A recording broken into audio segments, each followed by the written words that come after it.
Hello viewers, mega টেনবিডির পক্ষ থেকে শুভেচ্ছা। আশা করি সবাই ভালো আছেন। এখন যে টিউটোরিয়ালটি দেখাবো সেটি হচ্ছে আপনার কম্পিউটারে কিভাবে স্ক্রিনশট নেবেন।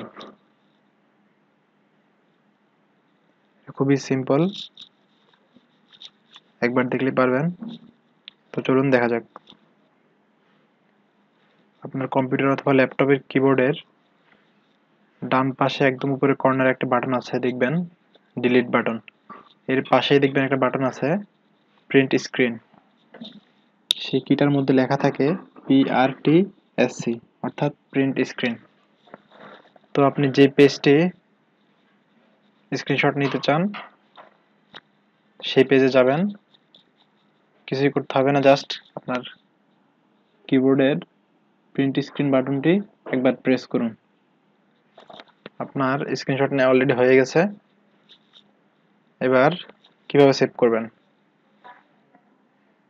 আপনার কম্পিউটারের পেইন্ট সফটওয়্যারটি ওপেন করুন। এটি ডিফল্টভাবেই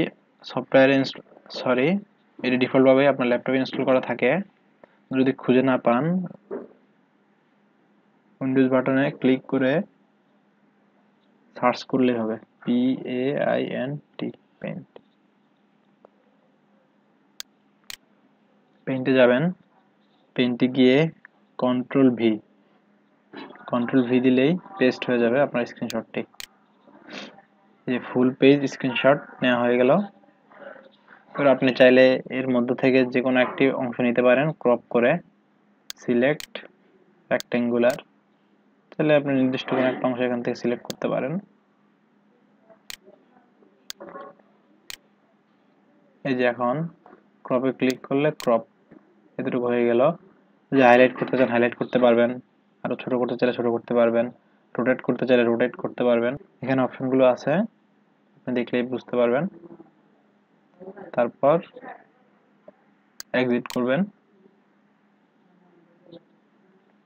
এক্সিট করলে আপনাকে সেভ করার অপশন দেখাবে, সেভে ক্লিক করবেন। সেভে ক্লিক করার পর আপনি যে ফোল্ডারে সেভ করতে চান সেই ফোল্ডারটি সিলেক্ট করবেন।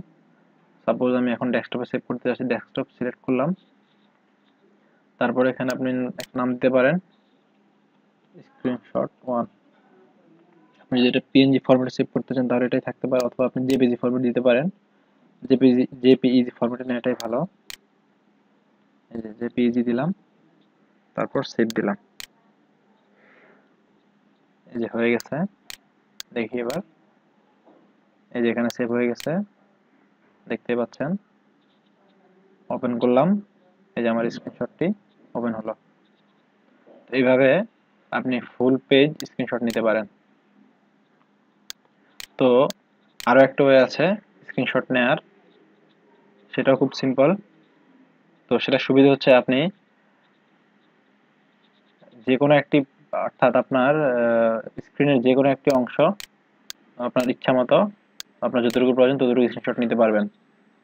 তো আপনি প্রিন্ট স্ক্রিন দিয়ে ফুল পেজের স্ক্রিনশট নিতে হয়, তারপর গিয়ে এটা ক্রপ করে আপনার প্রয়োজনীয় অংশ নিতে হয়। বাট আপনি এখন যে মেথডটি দেখাবো এই মেথডে আপনি ফুল পেজের স্ক্রিনশট নিতে হবে না।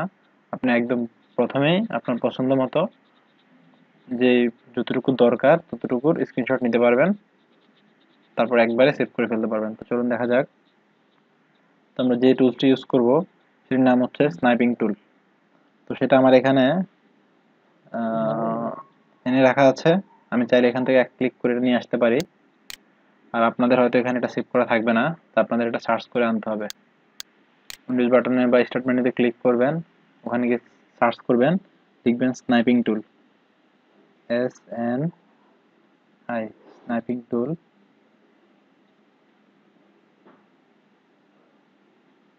স্নাইপিং টুলে ক্লিক করলে এখানে স্নাইপিং টুল দেখাবে। এটা আপনার ডিফল্ট ভাবেই আপনার ল্যাপটপে ইনস্টল করা থাকবে। তারপর স্নাইপিং টুলে ক্লিক করবেন, তারপরে যে এখানে অপশন আসবে একটা, তো এখানে আপনি নিউতে ক্লিক করবেন।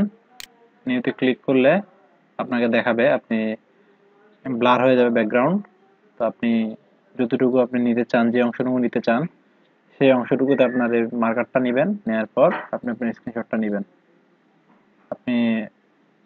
লেফট বাটন ক্লিক করে তারপর মাউসের কার্সরটা মুভ করবেন, যতটুকু দরকার ততটুকু নেবেন, নেওয়ার পর জাস্ট ছেড়ে দিবেন। যে নেওয়া হয়ে গেল, আপনার স্ক্রিনশট নেওয়া শেষ। এবার সেভ করবেন।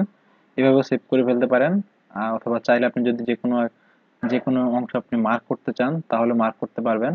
এখানে হাইলাইটার আছে, পেন আছে, হাইলাইটার আছে, হাইলাইট করতে পারবেন চাইলে। সাপোজ আপনি এতটুকু অংশ হাইলাইট করতে চান তাহলে এভাবে হাইলাইট করে দিতে পারেন।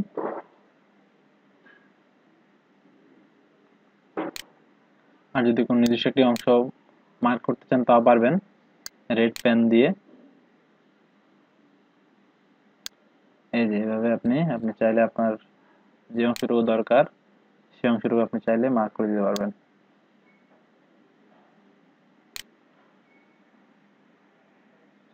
তারপর এক্সিট করবেন। এক্সিট করলে সেভ করার অপশন আসবে, ইয়েস দিবেন। আপনার যে ফোল্ডার সেভ করতে চান সেই ফোল্ডারটি সিলেক্ট করবেন। আমি ডেস্কটপেই করি। একটা টাইটেল দিবেন, স্ক্রিন স্ক্রিন 2। যে এটা অটোমেটিক জেপিইজি ফাইলই থাকে, এটা ফাইল চেঞ্জ করার দরকার নেই, যেভাবে সেভাবে থাকুক। সেভ দিলে সেভ হয়ে যাবে। এই যে সেভ হয়ে গেছে, এখানে স্ক্রিনশট 2 ক্লিক করলাম, ওপেন হয়ে গেল। এতটুকুই। আপনি এই দুইটি পদ্ধতি ব্যবহার করে আপনার কম্পিউটারে স্ক্রিনশট নিতে পারেন।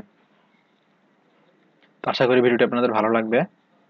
ভিডিও যদি ভালো লাগে অবশ্যই লাইক দিবেন, কমেন্ট করে জানাবেন ভিডিওটি কেমন হলো, আর চ্যানেলটি সাবস্ক্রাইব করে রাখবেন।